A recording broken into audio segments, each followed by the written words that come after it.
میرا نام آمنہ ہے۔ ہم دو بہن بھائی ہیں، ایک میرا بھائی اور ایک میں۔ والد کا انتقال ایک حادثے میں ہوا تھا جس کا صدمہ میری ماں نے بہت لیا اور وہ بستر کی ہو کر رہ گئیں اور بہت بیمار بھی رہنے لگیں۔ گھر کی سب ذمہ داری بھائی پر تھی۔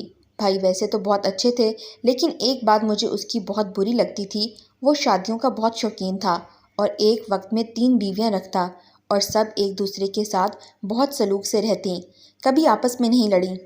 میرا بھائی کافی زیادہ عمر کا مرد تھا لیکن وہ اپنی عمر سے کم ہی لگتا تھا۔ اس نے خود کا بہت خیال رکھا ہوا تھا۔ وجہ شاید یہی تھی کہ وہ جوان اور توانا مرد ہے، اس لیے وہ ایک وقت میں 3 بیویاں اپنے پاس رکھتا تھا۔ سب نے اپنے دن مقرر کیے ہوئے تھے اور بھائی اس حساب سے ان کے پاس جاتا تھا۔ مجھے نہیں معلوم تھا کہ بھائی کیا کاروبار کرتا ہے لیکن وہ امیر بہت تھا، میری ہر خواہش پوری کرتا تھا اور صرف میری ہی نہیں اپنی تینوں بیویوں کو بھی ہر آسائش دیتا تھا۔ لیکن ایک بات جو میری سمجھ میں نہیں آ رہی تھی وہ یہ کہ بھائی غریب گھر کی لڑکیوں سے ہی شادی کرتا تھا اور بچے کے بعد ان کو طلاق دے کر فارغ کر دیتا۔ میں تو بھائی کی اس حرکت سے حیرت زدہ رہ جاتی تھی، بھلا کوئی باپ ایسے کیسے کر سکتا ہے؟ سب تو بچے کو دیکھتے ہی خوش ہو جاتے تھے لیکن یہ انوکھا باپ تھا جو شادی کے بعد بچہ ہونے پر بیوی کو طلاق دے کر چلتا کر دیتا۔ میں نے بہت بار نظر رکھ کر سچ جاننے کی کوشش کی لیکن ناکام رہی۔ اگر وہ بیوی کو طلاق دے دیتا تھا لیکن پھر وہ بچے کو بھی نہیں پاس رکھتا تھا، ایسی بھی کیا مجبوری تھی جو وہ یہ سب کرنے پر مجبور تھا؟ یا شاید شوقیہ کرتا تھا؟ وہ کوئی ایسی قسم کا مرد نہیں تھا جو کسی لڑکی پر دل آ جاتا اس سے شادی کرتا۔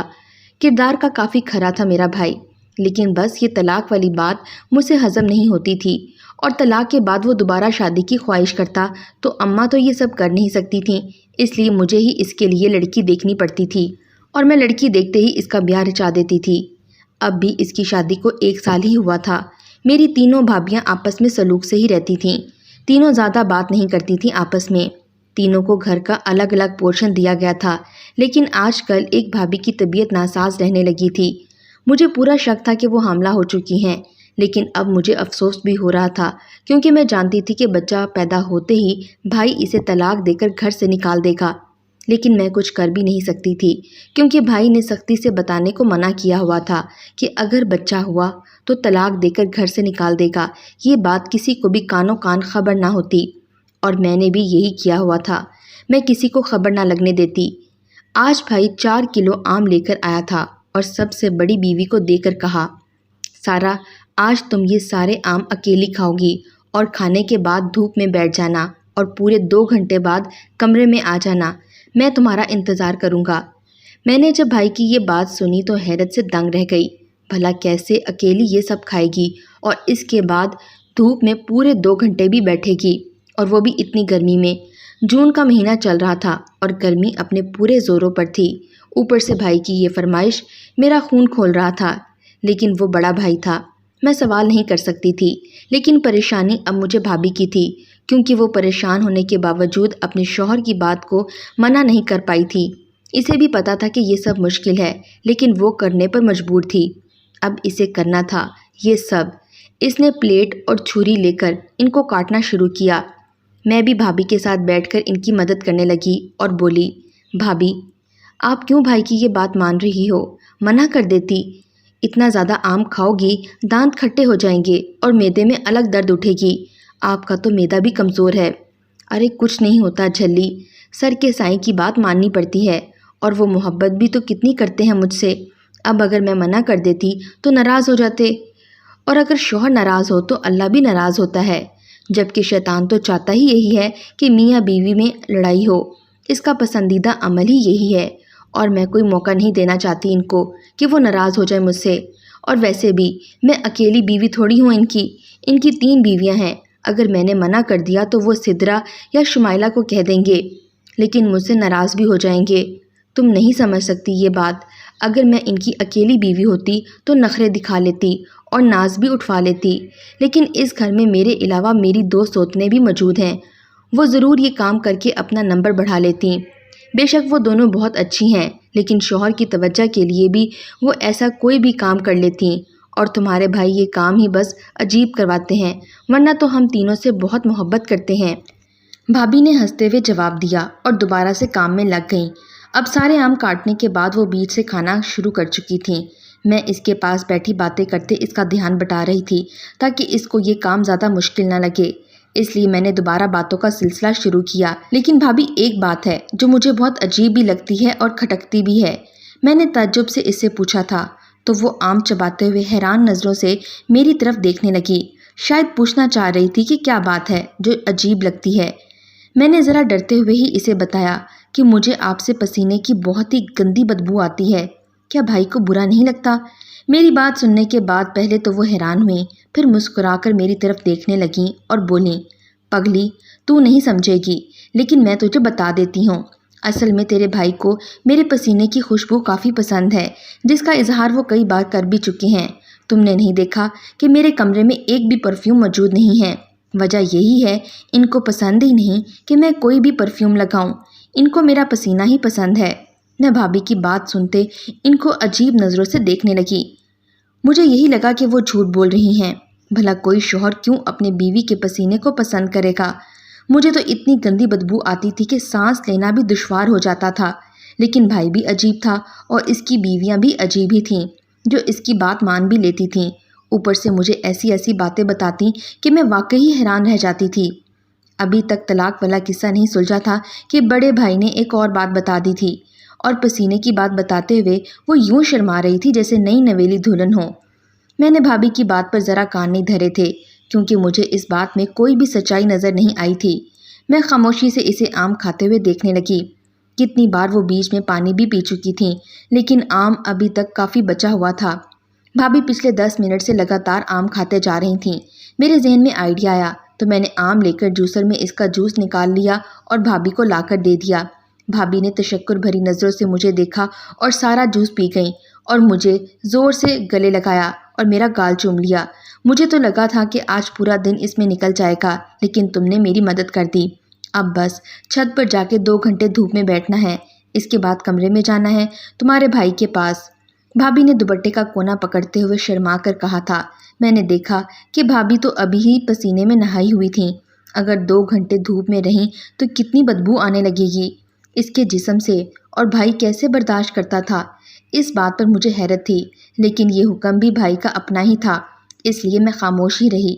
بھابھی تو چھت پر چلی گئی تھیں، لیکن اب میرا دھیان سدرا بھابھی جو کہ منجلی بھابھی تھیں اس پر چلا گیا، کیونکہ وہ بہت پیاری تھیں اور مجھے ڈر تھا اگر وہ حاملہ ہوئیں تو اسے بھی بھائی سے طلاق ہو جانی تھی، اور مجھے وہ بھابھی بہت پسند بھی تھیں۔ وہ میری ہی ہم عمر تھیں، جس کے بھائیوں نے ماں باپ کے مرنے کے بعد اس کی شادی جلدی کروا کر اپنے سر سے بوجھ اتار دیا تھا۔ اگر اس کو طلاق ہو جاتی تو اس کا کیا ہوتا؟ اس لیے میں نے سوچ لیا تھا کہ میں اسے حاملہ نہیں ہونے دوں گی۔ میں اسے چپکے سے ڈاکٹر کے پاس لے گئی تھی تو ڈاکٹر نے بتایا تھا کہ اس کا معدہ خراب ہو گیا ہے، کیونکہ پچھلے ہفتے بھائی نے اسے پورے 5 کلو اسٹرابری کھلائی تھی۔ ڈاکٹر کی بات سنتے ہی میں نے سکھ کا سانس لیا تھا اور چپکے سے اسے حمل روکنے والی دوائی لے کر اس کے کورس میں شامل کروا دی۔ اب میں نہ چاہتے ہوئے بھی روز اسے وہ دوا کھلانے لگی تھی، کیونکہ میں نہیں چاہتی تھی کہ بھائی اس کو طلاق دے اور وہ در بدر کی ٹھوکریں کھانے پر مجبور ہو جائے، اس لیے مجھے ایسا کرنا پڑا تھا۔ لیکن میں ڈر بھی رہی تھی اگر بھابھی کو پتہ لگا تو وہ مجھ سے بدگمان نہ ہو جائیں کہ میں کیوں نہیں چاہتی کہ وہ حاملہ ہو جائے۔ میں خود بھی پریشان رہنے لگی تھی۔ میرا ذہن مجھے ملامت کرتا تھا کہ جو تو کر رہی ہے وہ غلط ہے، لیکن میں بھائی کو بھی جانتی تھی، وہ بچے کے بعد منٹ نہیں لگائے گا طلاق دینے میں، جو میں نہیں چاہتی تھی۔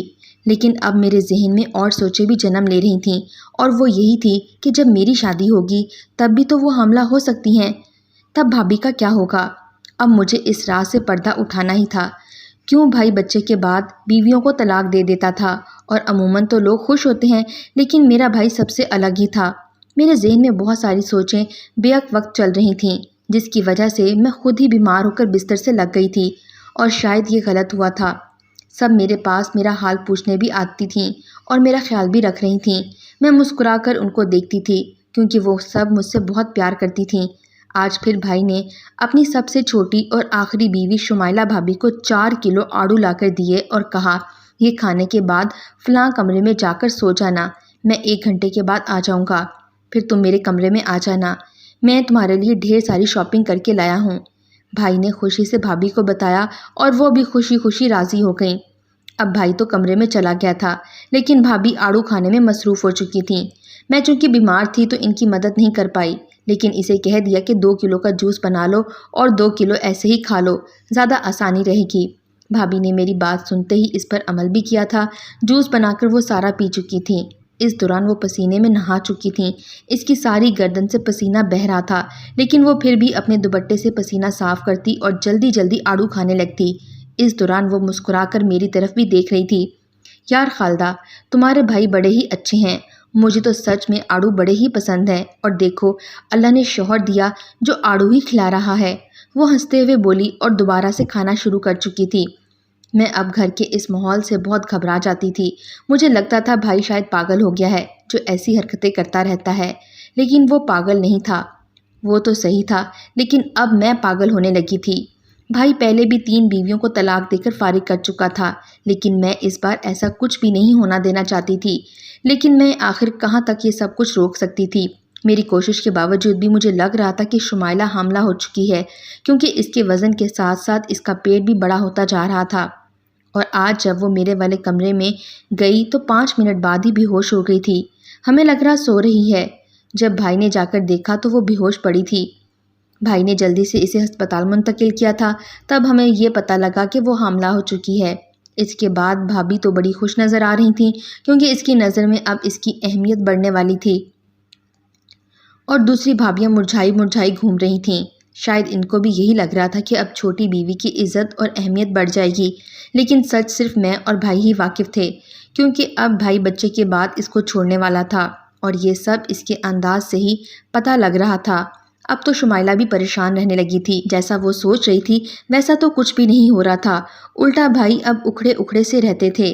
لیکن وہ سوچ رہی تھی کہ بچے کے بعد شاید بھائی صحیح ہو جائے گا، لیکن یہ سوچ اس کی تب غلط ثابت ہوئی جب بچہ پیدا ہوتے ہی بھائی نے اسے طلاق دے کر فارغ کر دیا۔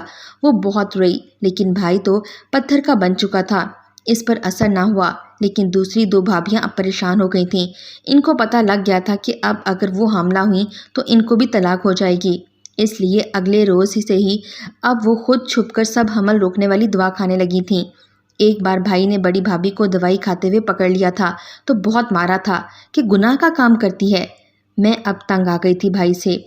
اگر بچہ ہو جاتا تو طلاق دے کر چھوڑ دیتا تھا، اور اگر بھابھی بچہ بند کرنے کی دوا کھاتی تو مارتا بھی تھا۔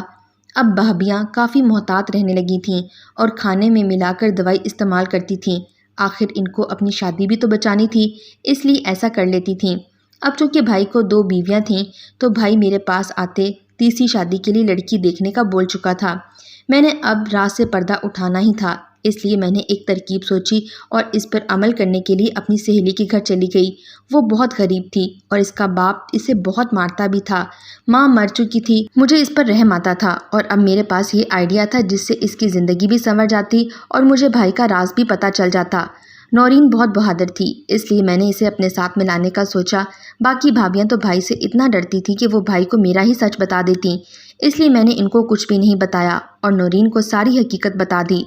لیکن یار تیرا بھائی کافی عجیب حرکتیں کرتا ہے، یا تو کوئی بہت بڑا راز چھپا رہا ہے، کیا پتہ اسے لڑکیوں کا نشہ ہو، اس لیے جب دل بھر جاتا ہے تو حمل کے بہانے اسے طلاق دے دیتا ہے۔ لیکن جو بھی ہے، شکر ہے تو نے مجھے بتا دیا، اب ہم مل کر کچھ نہ کچھ کر لیں گے۔ اس بہانے میری بھی جان چھوٹے گی، کیونکہ ابا میرا بیاہ اپنے آوارہ بھتیجے سے کرنے والا تھا۔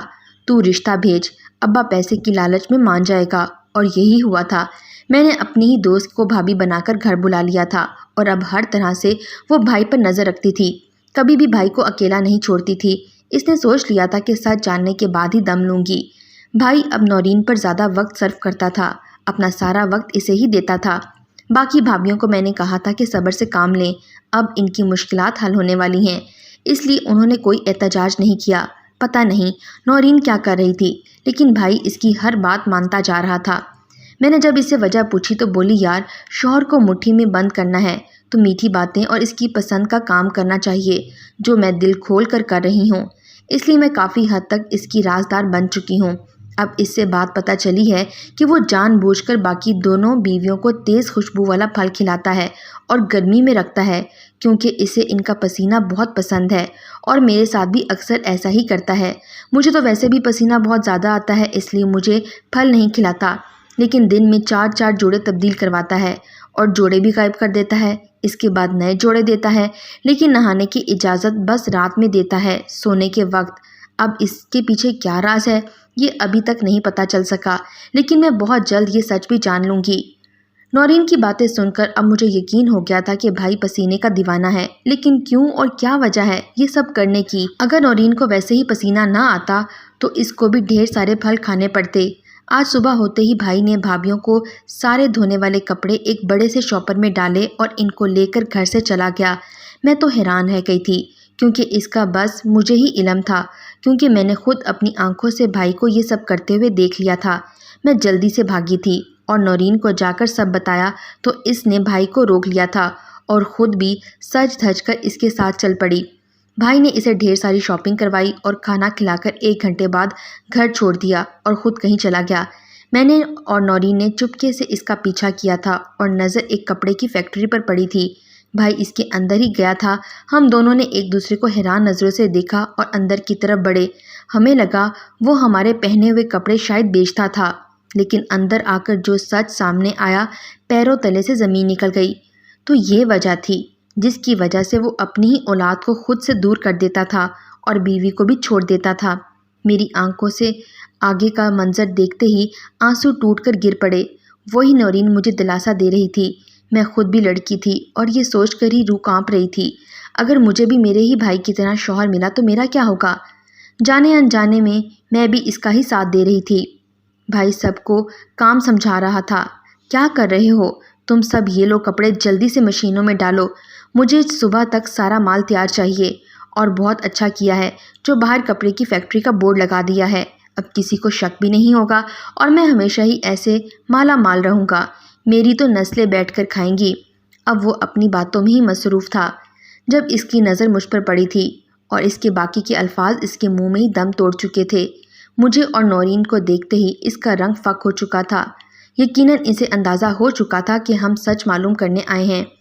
اب یا تو یہ سچائی سب کے سامنے آ جائے گی یا اس کے پتہ لگنے سے اس کو کافی نقصان بھی ہونے والا تھا۔ اس لیے وہ مجھے اور نورین کو بازو سے پکڑ کر ایک سائڈ پر لے گیا اور اپنا منہ بند رکھنے کی دھمکی بھی دے ڈالی۔ بھائی اب آپ کچھ بھی چھپا نہیں سکتے ہم سے، اس لیے بہتر ہے سب کچھ سچ سچ بتا دیں، ورنہ یہ نہ ہو کہ ہمیں پولیس کو بلانا پڑے، کیونکہ آپ کی انہی حرکتوں کی وجہ سے ان کی سابقہ 6 بیویاں دوسروں کے گھر کے برتن مانجھ مانجھ کر اپنا گزر بسر کر رہی ہیں۔ آپ کو ذرا رحم نہیں آیا ان پر؟ مجھے آج موقع ملا تھا، میں نے اپنا سارا غصہ نکال دیا اور چپ کر کے نورین بھی سنتی رہی اور وہ بھی بھائی کو کھری کھوٹی سنا رہی تھی۔ میں سب سچ سچ بتاتا ہوں، لیکن تم یہ سب کسی کو مت بتانا، اس میں ہمارا ہی فائدہ ہے۔ اگر سب کو سچ بتا دیا تو یہ جو آسائش بھری زندگی تم گزار رہی ہو اسے ہاتھ دھونا پڑے گا۔ بھائی نے سچ بتانے کی حامی تو بھر لی، لیکن اب ہمیں بھی لالچ دینا نہیں بھولے تھے۔ ہم خاموشی رہے کیونکہ ہم سچ جاننا چاہتے تھے، جو کہ کچھ تو سمجھ آ رہا تھا، لیکن ہمیں پورا سچ بھائی کے منہ سے سننا تھا۔ ہاں میں شادی کرتا تھا اور جب بیوی حاملہ ہوتی تو بچے کے بعد طلاق دے دیتا تھا، کیونکہ حاملہ ہونے سے پہلے جو پسینے کی خوشبو ہوتی تھی میں ان کو تیز خوشبو والے پھل کھلا کر بڑھا دیتا تھا۔ جب ان کے کپڑے پسینے میں بھیگ جاتے تو یہاں فیکٹری میں لا کر کچھ اور کیمیکل ڈال کر ان سے پرفیوم تیار کرواتا، جو مارکیٹ میں بہت چلتی، لیکن کسی کو آج تک راز کا پتہ نہیں چلا تھا۔ لیکن جب پہلی بار بیوی حاملہ ہوئی تو پسینہ بہت آنے لگا، میں خوش ہو گیا، لیکن جب اس سے پرفیوم بنا تو ایک دم بیکار۔ اس لیے اب میں جو بھی بیوی حاملہ ہوتی بچے کے بعد طلاق دے کر فارغ کر دیتا۔ مجھے لگا بھائی پاگل ہو گیا ہے، ایسے کیسے ہو سکتا ہے، اور یہ کون لوگ تھے جو اس قسم کے پرفیومز کو پسند کرتے تھے؟ یہ بات تو میری سمجھ سے باہر تھی، لیکن میں نے بھائی سے وعدہ لیا کہ وہ آج کے بعد ایسا نہیں کریں گے، کیونکہ پیسہ ہی سب کچھ نہیں ہوتا، کسی کی زندگی تباہ کرنا سب سے بڑا گناہ ہے۔ آپ کے پاس اتنا پیسہ ہے، آپ کوئی بھی کاروبار کر کے سب کا گزارا کروا سکتے ہیں۔ شاید بھائی کو میری بات سمجھ آ گئی اور انہوں نے پھر ایسا ہی کیا جیسا میں نے ان کو سمجھایا تھا۔